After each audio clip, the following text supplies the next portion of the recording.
Chapter 12.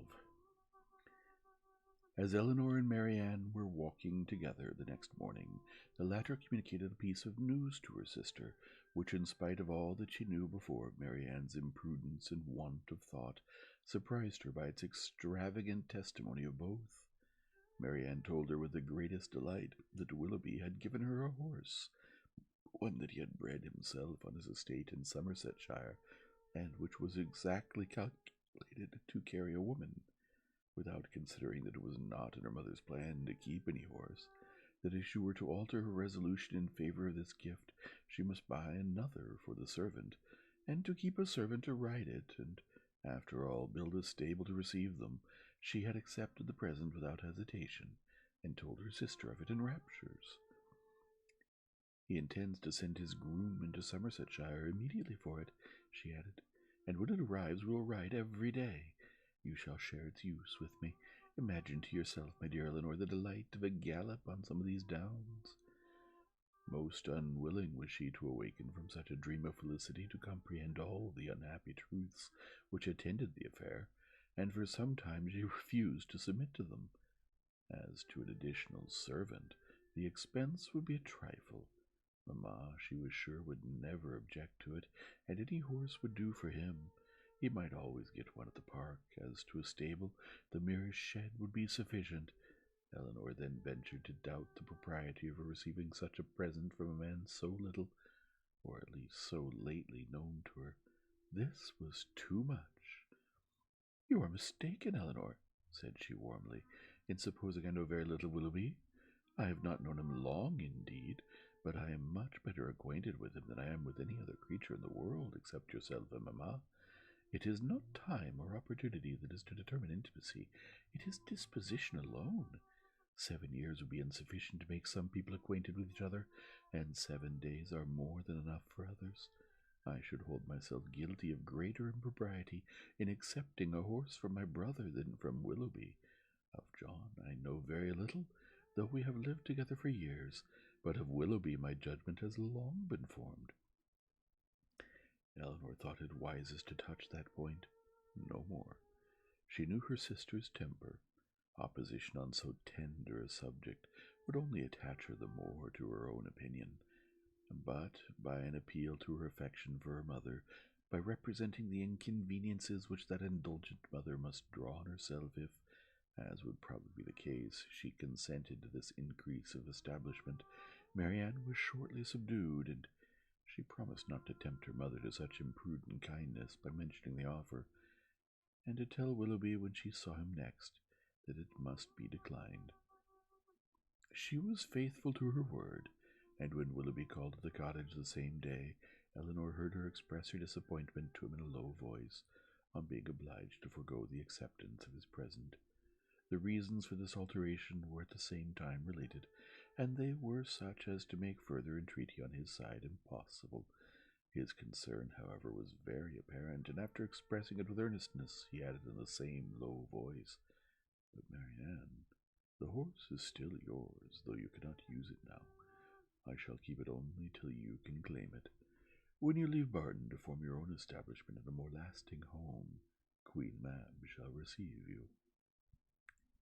This was all overheard by Miss Dashwood, and in the whole of the sentence, in his manner of pronouncing it, and in his addressing her sister by her Christian name alone, she instantly saw an intimacy so decided, a meaning so direct, as marked a perfect agreement between them.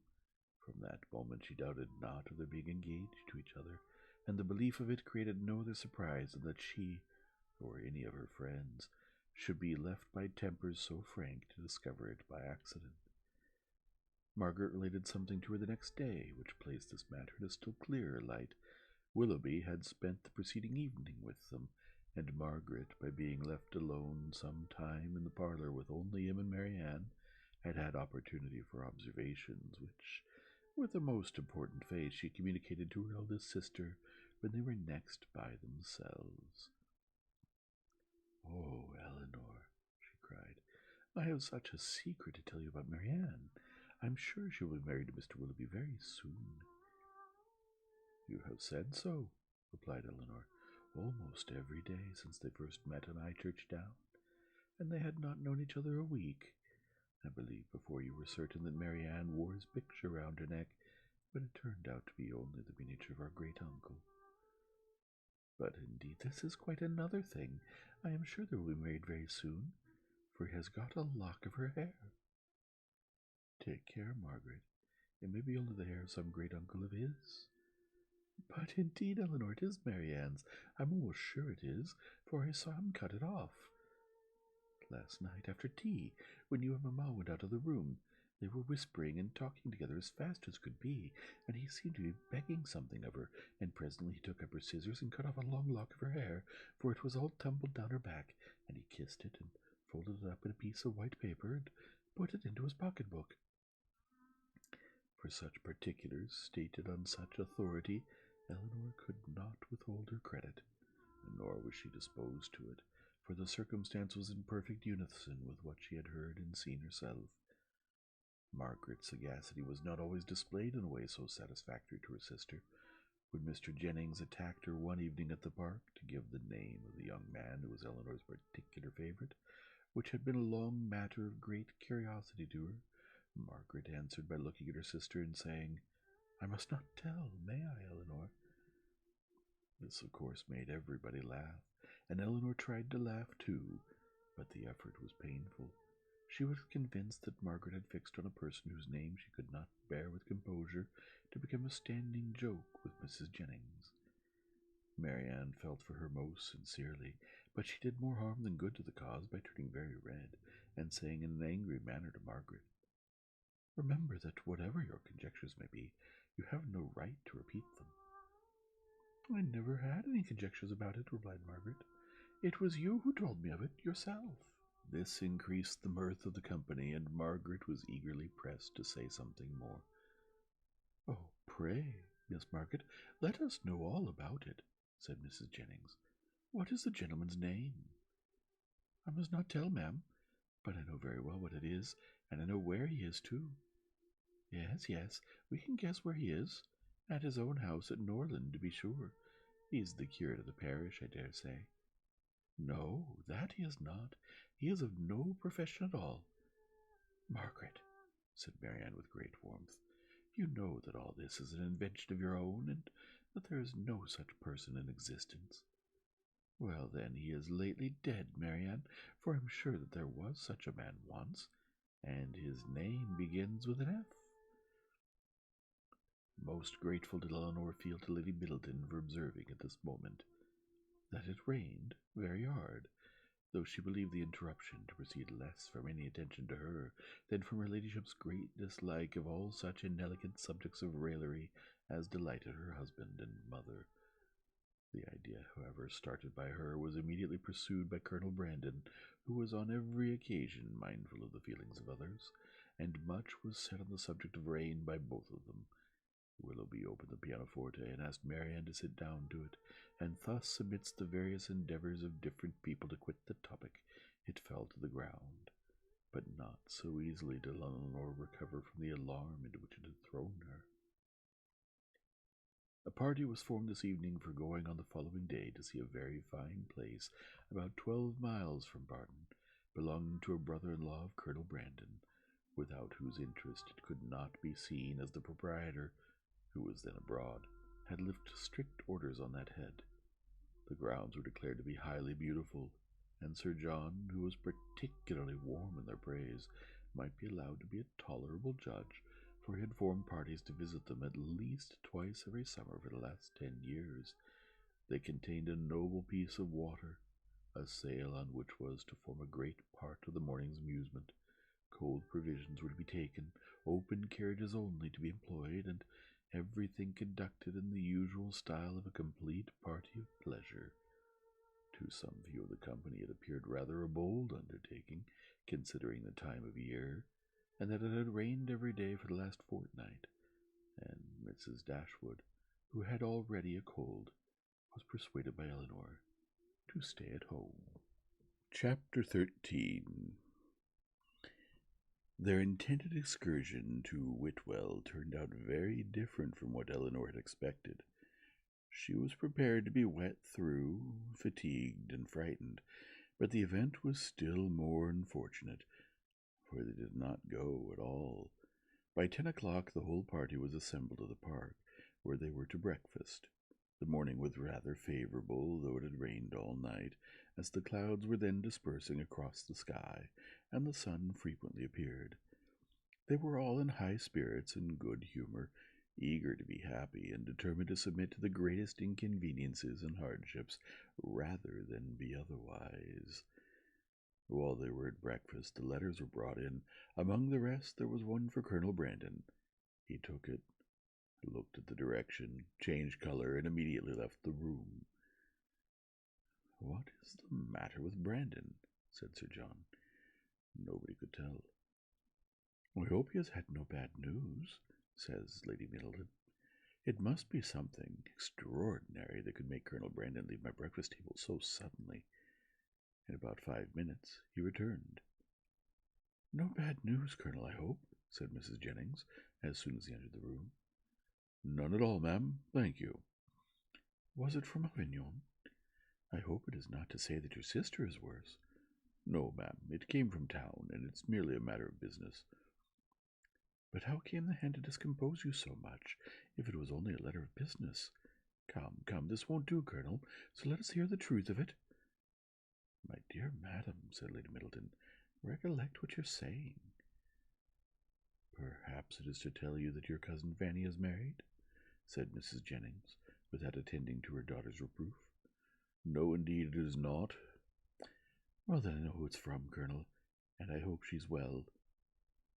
"Whom do you mean, ma'am?" said he, colouring a little. "Oh, you know who I mean." "I'm particularly sorry, ma'am," said he, addressing Lady Middleton, "that I should receive this letter today, for it is on business which requires my immediate attendance in town." "In town?" cried Mrs. Jennings. "What can you have to do in town at this time of year?" "My own loss is great," he continued, "in being obliged to leave so agreeable a party, but I am the more concerned, as I fear my presence is necessary to gain your admittance at Whitwell." What a blow upon them all is this! "But if you write a note to the housekeeper, Mr. Brandon," said Marianne eagerly, "will it not be sufficient?" He shook his head. "We must go," said Sir John. "It shall not be put off when we are so near it. You cannot go to town until tomorrow, Brandon, that is all." "I wish it could be so easily settled, but it is not in my power to delay my journey for one day." "If you would but let us know what your business is," said Mrs. Jennings, "we might see whether it could be put off or not." "You would not be 6 hours later," said Willoughby, "if you were to defer your journey till our return." "I cannot afford to lose 1 hour." Elinor then heard Willoughby say in a low voice to Marianne, "There are some people who cannot bear a party of pleasure. Brandon is one of them. He was afraid of catching cold, I dare say, and invented this trick for getting out of it. I would lay 50 guineas the letter was of his own writing." "I have no doubt of it," replied Marianne. "There is no persuading you to change your mind, Brandon, I know of old," said Sir John, "when once you are determined on anything. But, however, I hope you will think better of it. Consider, here are the 2 Miss Careys coming over from Newton, the 3 Miss Dashwoods walked up from the cottage, and Mr. Willoughby got up 2 hours before his usual time, on purpose to go to Whitwell." Colonel Brandon again repeated his sorrow at being the cause of disappointing the party, but at the same time declared it to be unavoidable. "Well, then, when will you come back again?" "I hope we shall see you at Barton," added her ladyship, "as soon as you can conveniently leave town, and we must put off the party to Whitwell till you return." "You are very obliging, but it is so uncertain when I may have it in my power to return that I dare not engage for it at all." "Oh, he must and shall come back," cried Sir John. "If he is not here by the end of the week, I shall go after him." "Why, so you do, Sir John," cried Miss Jennings, "and then perhaps you may find out what his business is." "I do not want to pry into other men's concerns. I suppose it's something like he is ashamed of." Colonel Brandon's horses were announced. "You do not go to town on horseback, do you?" added Sir John. "No, only to Honiton. I shall then go post." Well, as you resolve to go, I wish you a good journey, but you had better change your mind. I assure you it is not in my power. He then took leave of the whole party. Is there no chance of my seeing you and your sisters in town this winter, Miss Dashwood? I'm afraid none at all. Then I must bid you farewell for a longer time than I should wish to do. To Marianne he merely bowed and said nothing. Come, Colonel, said Mrs. Jennings, before you go, do let us know what you're going about. He wished her a good morning, and, attended by Sir John, left the room.